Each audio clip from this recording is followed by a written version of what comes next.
school, but he never arrived. And now he's gone. Where is Nathaniel Holmes? What is really strange about his disappearance is that his mother took him to school, but doesn't have custody over him, nor the rest of his siblings. Only his dad has custody over all of them. At the time of his disappearance, he was 17 years old. He is now 18, and still has not been found. Nathaniel is described as 5 feet 9 and not 5 feet and 9 inches tall and 140 pounds. Nathaniel's dad states on his Facebook page that he has had custody of their three children for years. So it's confusing where the mother comes in if she isn't part of the lives of Nathaniel nor her siblings. At this point, Nathaniel's whereabouts are a mystery. What is the mother's side of the story, and where does she figure into her son's case? The last person who saw him on that dreadful day was his principal, when he asked for his friend Anthony to come out of class to talk to him. Classes were already going on, so was told no, and then he was gone. While watching a video to get more information on this case, an interesting statement was made. He was getting depressed and probably went to drug use and started abusing it. In the video, it said he was moved to an alternative school because of failing grades. He struggled with the change, yet had friends who went to that school. He wanted his friend taken out of class to talk to him the day he disappeared. The principal took his time disclosing information. He doesn't have a phone and isn't going online at all. He was hanging around homeless shelters so much that people actually assumed he was homeless. Friends who were helping have now backed off. It is just also strange. Police define this case as a runaway, but did he really run away? There are so many unanswered questions. Where is he? Why did he leave? And how did people not see him leave the school? What does his friends know that we don't know? Okay. As for an update, as far as I know, the school nor principal ever contacted either parent about his absence or leaving. I would like to note that it has been said no one has come forward to say that they saw him walk out the doors or leave the campus. It's been said the school has cameras, but the family hasn't seen any video recordings to my knowledge of him at the school or leaving the school that day, had the police. Someone briefly mentioned a security officer at the school, looking more into that to see if security officer claimed to witness him leave campus. I find it strange that the school and grounds have not been subject to a thorough search. The school has to close campus during school hours, so when he walked out, the parents should have been informed of his absence, but they weren't, which is really shady because that's what it's supposed to do when someone leaves the campus and hasn't showed back to class. Sweet. Check, check. He knew he was leaving that morning. He wanted to talk to his friend first, tell him what he was doing, or invite him. Something was in the blue math folder which was left at his dad's house. Something he felt like he needed to pick up despite being late for school, or was he on the verge of academic downward spiral? And the breaking point would have been the math assignment that was due the day he disappeared. But he didn't complete it because it was left at his dad's. He asked to be transferred from Pomona High School to Hidden Lake to get back on track to graduate, but according to some sources, his sister knew it wouldn't help. Are there any active serial killers around the Denver, Colorado area?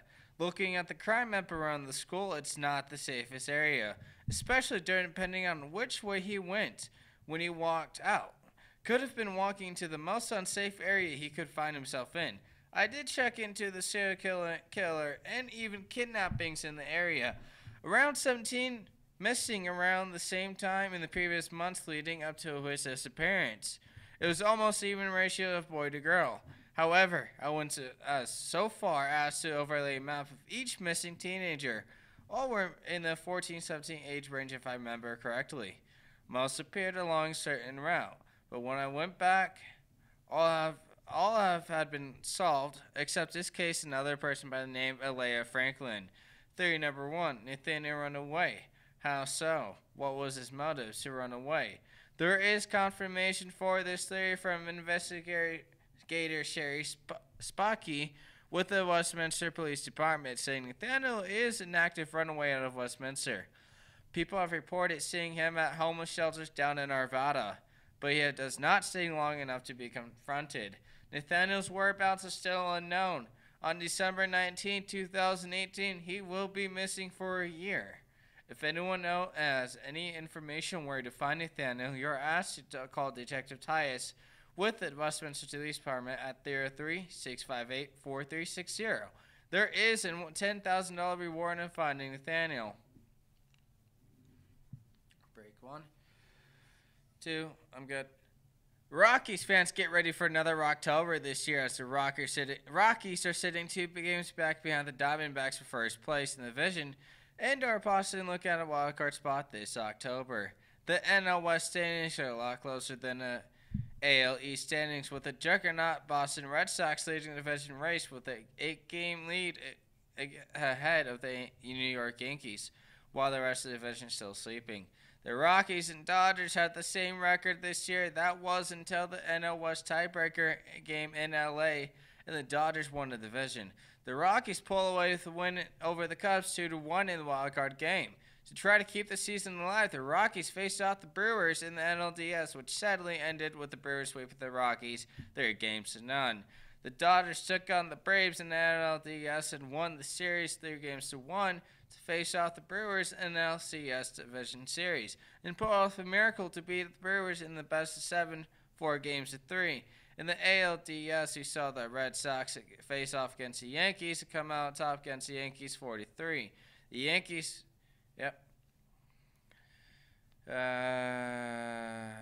Wait, hold on. Can you go back up real quick? You lost my spot.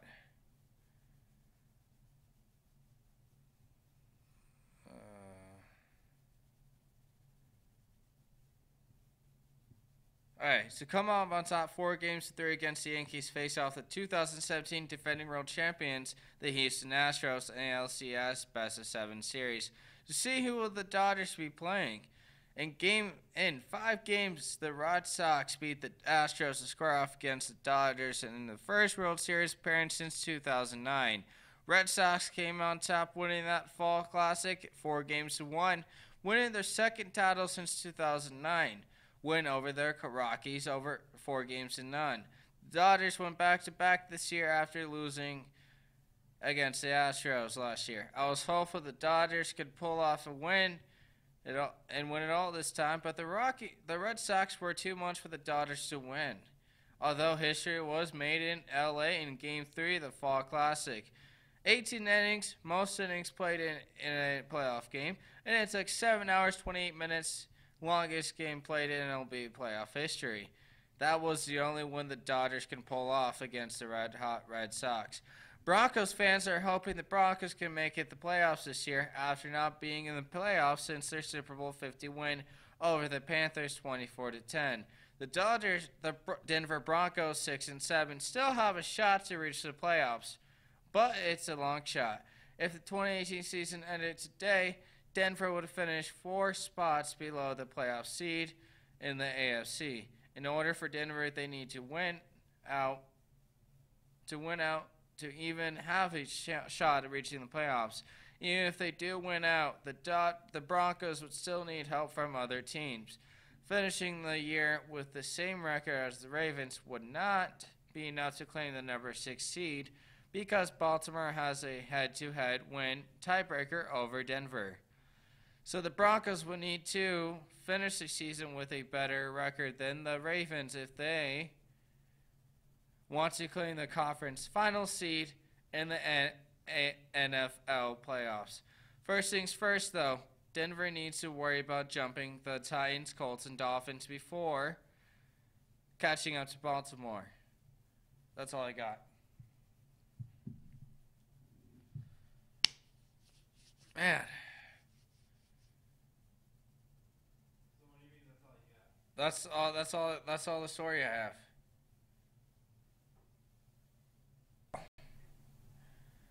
However, I went so far